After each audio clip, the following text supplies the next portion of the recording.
Yang pertama ya sekarang ya. Kepada ketua kelasnya siapa? Vina ya. Kepada ketua kelas silakan dipimpin doanya sebelum ibu memulai pelajaran. Ya, sebelum pelajaran dimulai, marilah kita membaca doa terlebih dahulu. Berdoa mulai.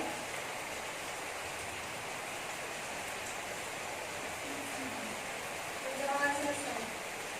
Baik, ibu absen dulu ya sebelum lanjut kepada materi hari ini. Sekarang yang di sini muridnya ada 24 ya? Ya, 24. Terus yang nggak masuk siapa aja? Siti. 1, 2, 3, 4. Yang masuk hanya 18 orang, berarti yang nggak masuk itu 6 orang ya? Biar cepat. Soalnya sekarang ibu itu ada keperluan, jadi nggak bisa masuk lama-lama. Iya bu. Oke. Intan Sarafina. Hadir. Hadir. Bu Aini. Hadir Bu. Nur Islamia. Hadir Bu. Umul Puro. Hadir. Siti Fatimah. Hadir. Nah ini masuk semua ya, selain yang tadi itu ya. Siti yang Masuk ya.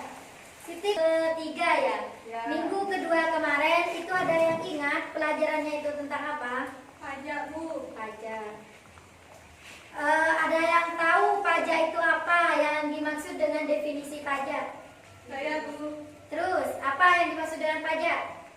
Pajak adalah iuran wajib yang harus dibayar oleh wajib pajak kepada pemerintah dan kembali kepada masyarakat. Benar sekali, bahwa yang dimaksud dengan pajak adalah iuran wajib pajak yang wajib dibayar oleh si wajib pajak tersebut kepada kas negara. Dan juga nanti ujung-ujungnya itu kembali lagi terhadap masyarakat tersebut, terhadap yang membayar tersebut. Akan tetapi kembalinya itu tidak secara langsung, nanti itu berupa perbaikan jalan, terus pokoknya yang bantuan-bantuan seperti itu ya. Bisa dipahami ya yang pelajaran yang kemarin? Ya Bu. Ya Bu, bisa. Baik, sekarang itu materinya tentang ketenagakerjaan. Silahkan dibuka dulu bukunya. Kalau kalian belum membuka bukunya atau kalian itu masih santai-santai mengikuti pelajarannya ibu, atau kalian di sini tidak kondusif, maka ibu tidak akan memulai pelajaran pada pagi hari ini. Tolong buka halaman 17. Halaman 17 ya. Materinya itu tentang ketenagakerjaan. Ada yang paham apa itu ketenagakerjaan? Gak ada yang paham ya? Gak ada yang paham. Tapi tadi malam belajar apa tidak? Belajar. Nah, yang dimaksud dengan ketenagakerjaan. Nah, sebelum ibu melanjutkan ketenagakerjaan lebih lanjut, ibu di sini akan membahas apa itu tenaga kerja dan juga kesempatan kerja. Nah, jadi di sini tenaga kerja dan kesempatan kerja, di sini pasti di dalam kesempatan kerja dan juga tenaga kerja di situ ada yang namanya penduduk. Ayo kalian itu jangan takut-takut untuk bilang penduduk saja, gak bakalan dihukum meskipun kalian salah. Ya, yang dimaksud dengan tenaga kerja ataupun kesempatan kerja di sini pasti meliputi yang namanya penduduk. Lo di sini kok sepi banget ya? Gak ada AC-nya Bu. Gak ada AC-nya. Minta tolong ya nanti ya bilang atau kalian sumbangan nanti. Iya Bu, iya. Sumbangan nanti buat beli AC. Udah pulang. Nah, ibu berdiri aja ya. Bu.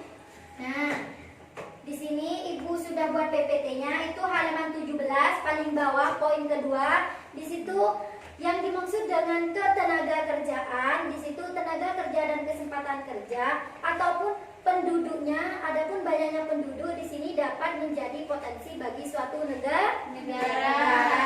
dan dapat menjadi potensi bagi suatu negara tersebut jika SDM penduduknya atau sumber daya manusianya itu meningkat ataupun tinggi. Dan juga di sini begitu juga sebaliknya, jika kualitas penduduknya itu rendah, maka di situ tidak menjadi potensi bagi suatu negara tersebut, akan tetapi hanya menjadi beban bagi pemerintah. Pinter. Terus kalian paham ya sampai sini ya, bahwa banyaknya penduduk, contohnya di negara Indonesia, banyaknya penduduk di negara Indonesia itu sangat mempengaruhi terhadap suatu perekonomian di negara kita. Dan juga sebaliknya, jika banyak yang menganggur, maka di situ perekonomian Indonesia bisa jadi itu turun seperti itu. Yang kedua, maksudnya bukan yang kedua, di sini hanya masih awal. Jadi di sini selanjutnya di dalam ketenaga kerjaan, di situ ada kesempatan kerja, ada tenaga kerja dan juga ada ketenaga kerjaan. Nah, juga di sini menurut Undang-Undang Nomor 13 Tahun 2003 tentang ketenaga kerjaan dapat dijelaskan sebagai berikut. Nah, yang kalian pernah berpikir gini nggak sih, apa sih yang dimaksud dengan ketenaga kerjaan? Ya, pernah berpikir seperti itu. Pernah, Mbak Nulis? Ya. Pernah. Jadi, yang dimaksud dengan ketenaga kerjaan itu semua hal yang berhubungan dengan pekerjaan tersebut. Entah itu sebelum, selama bekerja ataupun sesudah bekerja. Intinya semua hal yang berhubungan dengan pekerjaan tersebut itu dinamakan dengan ketenaga kerjaan. Paham? Nah, yang dimaksud dengan tenaga kerja itu adalah orangnya. Setiap orang yang mampu melakukan pekerjaan dengan tujuan untuk menghasilkan barang dan jasa guna untuk memenuhi kebutuhan dirinya ataupun orang lain. Contohnya di sini saya bekerja sebagai guru dan saya itu mampu melakukan pekerjaan tersebut. Intinya pastinya saya itu ingin mendapatkan suatu imbalan, entah itu barang ataupun jasa. Untuk jasa tersebut untuk apa? Untuk memenuhi kebutuhan kita. Seperti itu ya, paham? Lainnya. Iya, Bu. Ya, besok kalau ngantuk gak usah sekolah, gak apa-apa. Tapi mau dikasih A sama ibu. Nah, tolong fokus ya. Kesempatan kerja itu tersedianya lapangan pekerjaan bagi angkatan kerja yang membutuhkan pekerjaan. Jadi, apa sih yang dimaksud dengan kesempatan kerja? Kesempatan kerja itu adalah lowongan pekerjaannya bagi orang yang membutuhkan pekerjaan. Nah, di dalam kesempatan kerja itu ada jenisnya, ada pekerja penuh, ada juga pekerja setengah menganggur. Nah, ayo siapa yang mau tanya? Saya, Bu. Pekerja penuh itu Mbak Vina, ya. Tadi kamu mau nanya pekerja penuh ya? Iya, Bu. Pekerja penuh itu bagus. Ini sudah belum dijelaskan, sudah nanya duluan. Bagus itu, Ibu akui. Berarti Mbak Vina ini antusias banget terhadap materi ketenaga kerjaan. Nah, pekerja penuh itu semisal di dalam ketika dikalkulasi jam kerjanya itu sudah mencapai 36 jam. Kalau pekerja setengah menganggur itu jika dikalkulasi per minggunya itu belum mencapai 36 jam. Jadi kebalikannya itu ya, paham Mbak Vina ya? Paham. Terus ada juga faktor-faktor yang mempengaruhi kesempatan kerja. Nah, di situ ada 5 faktor. Yang pertama yaitu usia tenaga kerja. Yang kedua, tingkat pendidikan, pengetahuan, keterampilan dan juga keahlian. Yang ketiga, lapangan kerja yang tersedia. Yang keempat, kemampuan pemerintah dalam melaksanakan pembangunan. Dan yang kelima, ekspor dan impor yang dilakukan. Ada yang paham? Yang mempengaruhi kesempatan kerja itu apa? Faktor-faktor yang mempengaruhi yang sudah Ibu jelaskan barusan, ada yang paham? Ya, Bu. Paham apa belum? Paham. Nah, ini faktor-faktor yang mempengaruhi kesempatan kerja loh ya, belum Ibu jelaskan. Nah, kalau kalian paham, usia tenaga kerja itu seperti apa? Berarti kalian gak paham. Jujur aja kalau gak paham, jangan takut ya. Jangan gengsi. Jangan gengsi ya. Ibu itu lebih suka orang yang gak paham tapi jujur daripada orang yang gak paham tapi sok paham. Seperti itu, Ibu gak suka kalau gitu. Ya, paham? Tidak. Nah, usia tenaga kerja, ayo silakan. Bagi yang gak serius gak usah ikut pelajaran Ibu. Ya, usia tenaga kerja itu nanti ada waktunya kita itu diskusi dan bersantai-santai.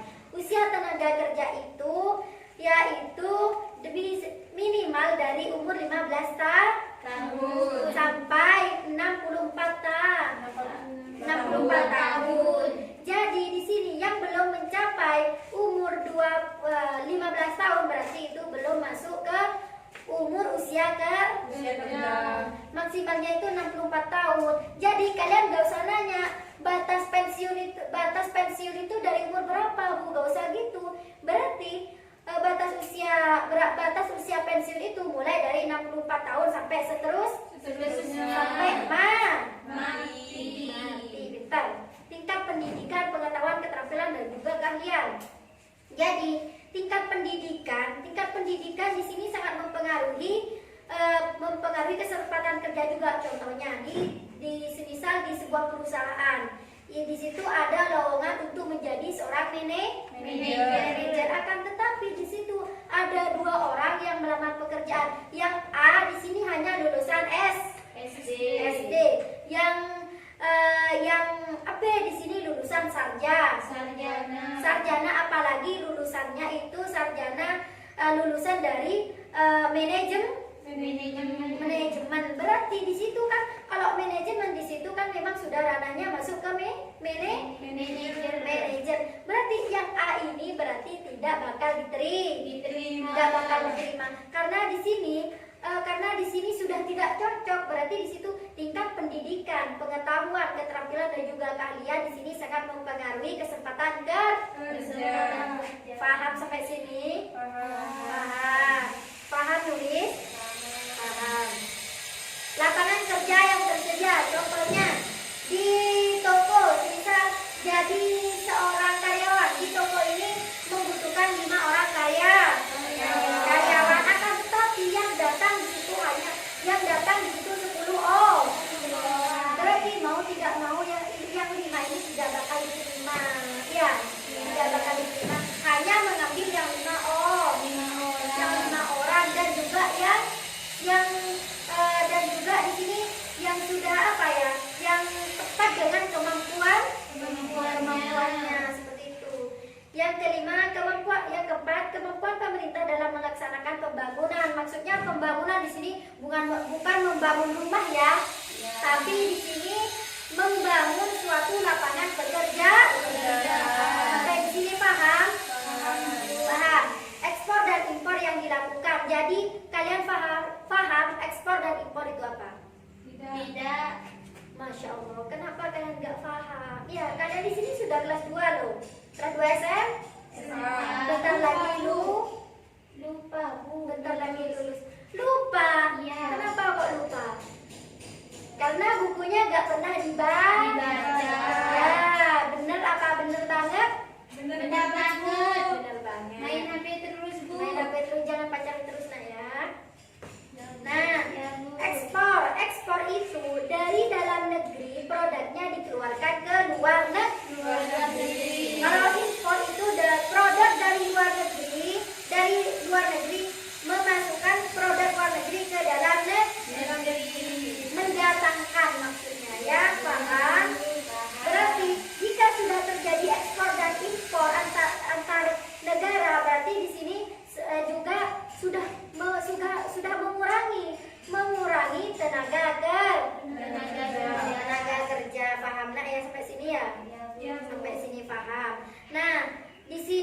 ada juga jenis-jenis tenaga kerja.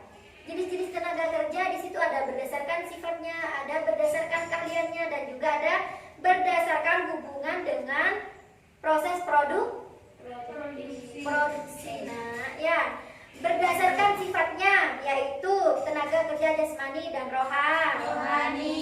Kalian paham tenaga kerja jasmani itu seperti apa? Itu mengandalkan otot, bukan mengandalkan otot, mengandalkan fisik. Contohnya di sini ada buruh angkut. Nah, di situ kan mengandalkan fisik, ya. Tenaga kerja rohani. Kalau tenaga kerja rohani di sini hanya mengandalkan contohnya seorang manajer di situ mengandalkan otak yang bekerja kalau manajer itu, ya, paham? Berdasarkan keahliannya ada tenaga kerja terdidik, ada juga tenaga kerja tidak terdidik. Nah, tenaga kerja terdidik ini seperti apa? Contohnya seorang guru, seorang dokter, seorang polisi, seorang manajer. Untuk menjadi seorang guru berarti di situ harus ditempuh melalui pendidikan. Untuk menjadi seorang dokter di situ harus ditempuh melalui pendidikan. Tenaga kerja tidak terdidik contohnya kuli bangun. Ada yang mau jadi kuli bangunan? Yang cowok ada? Yang cowok? Gak ada yang cowok. Berdasarkan hubungan dengan produksi ada tenaga kerja langsung, ada juga tenaga kerja tidak langsung. Nah, masalah-masalah ketenaga kerjaan tingkat itu ada 5. Yang pertama tingkat pengangguran yang tinggi. Nah, karena banyak yang menganggur maka di situ menjadi masalah dalam ketenaga kerja. Ada jumlah angkatan kerja yang tinggi. Karena banyaknya tenaga kerjanya dibandingkan dengan kesempatan kerja maka di situ terjadi juga masalah. Penyebaran angkatan kerja tidak merata. Perlindungan kesejahteraan tenaga kerja yang belum maksimal. Nah, selanjutnya upaya meningkatkan kualitas. Nah, bagaimana sih caranya untuk meningkatkan kualitas tenaga kerja?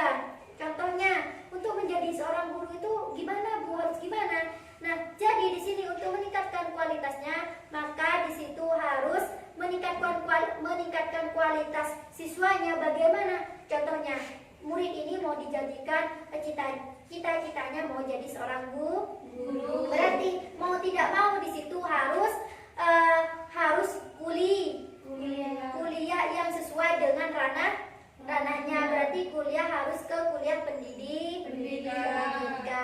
Nah, dan juga harus ada kebijakan dari pemerintah juga. Berarti untuk meningkatkan suatu kualitas seseorang, berarti di situ contohnya pendidikan di sini harus ditempuh sampai beberapa tahun seperti itu. Berarti harus ada kebijakan dari pemerintah dan juga harus ada kemauan dari individunya. Nah, ini yang terakhir ya. Nah, untuk selanjutnya ini karena sudah selesai. Nah, jadi di sini kalian itu harus bisa memahami apa sih yang dimaksud dengan tenaga kerja. Ada kesempatan kerja kata Ibu barusan. Dalam kesempatan kerja itu ada usia kerja, ada juga yang ini yang itu. Nah, itu harus diingat lagi. Dan kalian harus bisa memahami. Tolong kalau sudah dipelajari dibacalah biar gak lupa. Di sini ketua kelasnya siapa? Saya. Mohon maaf. Ibu di sini terkadang sering grogi di depan kalian karena cantik. Guru di sini gimana ya? Mau dibentuk kelompok apa mau diskusi aja ini? Diskusi aja. Nah, mungkin di sini tadi ada yang paham tenaga kerja itu apa? Tenaga kerja itu adalah orang yang bekerja untuk mendapatkan apa? Untuk mendapatkan balasan atau imbang. Itu barang dan ataupun jasa. Ayo, silakan yang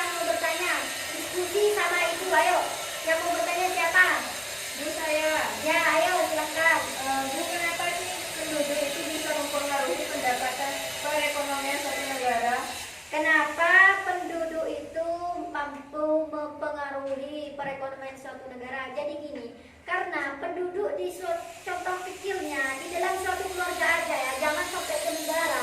Kalau ke negara itu terlalu lebar dan juga terlalu luas pembahasannya. Jadi gini, kenapa penduduk itu sangat mempengaruhi perekonomian atau gitu, peningkatan perekonomian. Jadi ketika contohnya di dalam keluarga saja, kalau semisal pas hanya leha-leha terus atau hanya bodoh semua, gak ada yang berpendidikan, itu bagaimana cara untuk mendapatkan suatu pekerjaan? Masa di dalam satu keluarga hanya mau jadi buruh tani semua? Gak bakalan kan? Ya. Gak bakalan. Jadi kalau di dalam keluarga tersebut pintar atau kualitas SDM-nya itu oke, nah berarti di situ juga sangat mempengaruhi cara untuk bekerjanya itu lebih gampang. Malah sebaliknya, jika di situ mohon maaf bukan bodoh semua ya, akan tetapi kuranglah pengalamannya ataupun pemahamannya, maka di situ jadi kuli bangunan semua. Gimana kalau gitu? Kalau jadi kuli bangunan semua, kan? Berarti kita itu mending harus meningkatkan kualitas SDM kita. Oke, yang kedua siapa yang mau nanya? Nulis coba. Saya, Bu. Ayo apa? Mau tanya apa? Apa perbedaan tenaga kerja dan kesempatan kerja? Tenaga kerja itu adalah orangnya, nak ya. Tenaga kerja itu adalah orangnya yang mau bekerja dan juga mampu melakukan pekerjaan tersebut dan juga mendapatkan imbalan untuk memenuhi kebutuhan dirinya sendiri ataupun orang lain. Nah, kalau yang dimaksud dengan apa tadi? Yang kesempatan kerja itu adalah lowongan pekerjaannya. Kesempatan kerja itu adalah lowongan pekerjaan. Contohnya Mbak Nuris itu mau melamar pekerjaan. Nah, di situ ada lowongan pekerjaan. Nah, berarti kan sampai di sini punya kesempatan untuk bekerja ya. Nah, berarti itu yang dinamakan kesempatan kerja. Ya, ayo ada pertanyaan satu lagi. Siapa lagi yang mau bertanya? Pas Ibu tutup. Saya, Bu. Ya, ayo. Faktor apa saja yang mempengaruhi kesempatan kerja? Faktor apa saja yang mempengaruhi kesempatan kerja? Nah, jadi di situ yang sudah Ibu jelaskan barusan, itu ada usia kerja, ada tingkat pendidikannya, ada lapangan pekerjaan yang tersedia, ada kemampuan pemerintah dalam melaksanakan pembangunan tersebut. Jadi usia di sini sangat mempengaruhi.